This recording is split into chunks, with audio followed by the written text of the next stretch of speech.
साटा पे अइले बानी। अच्छा। यूपी बिहार के हिलैले बानी। सुना तेरा? अरे कुल सुना तनी। बंगाल से साटा पे अइले बानी। यूपी बिहार के हिलैले बानी।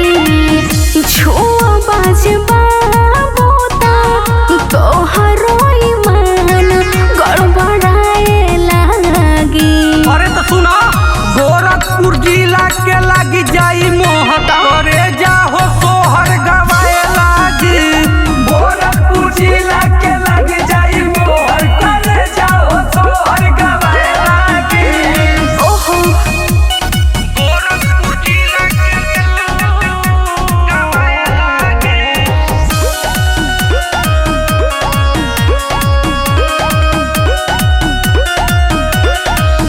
चढ़ते स्टेज पर माइस हमरे होला।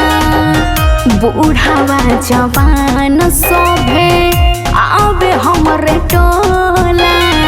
अरे हम केने केने जाई? अरे तो हेने आओ, भले तोहरा के सब केहू छोड़ दी हो, हमारे जिला घर के कोड़ दी हो।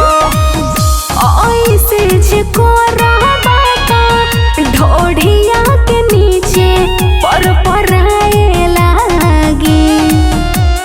गोरखपुर जिला के लगी जाई मोहत करे जाहो सोहर गवाए लागी।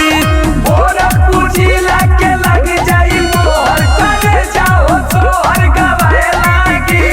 छुआ मत।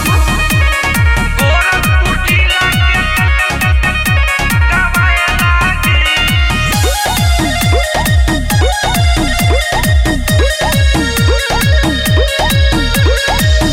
राइटर सोनी राज वर्मा दिहले नास हो। दर्द करत नहीं होता बर्दास हो। देखा तू लोग ठीक ना करत हो जा। अरे सुन, अभी देखलू कहाँ लइकन के दम गोरिया, ना हमें बाहुबली से कम गोरिया। अरे रे करो बाजे ऐसे आँखों बाजू में नमवा छपाए लागी। बोलो गोरखपुर जिला के लगी जाई मोहत करे जाहो सोहर गवाए लागी। गोरखपुर जिला के लगी जाई मोहर करे जाहो सोहर गवाए लागी। हाथ लगा के एक बार देख लियो।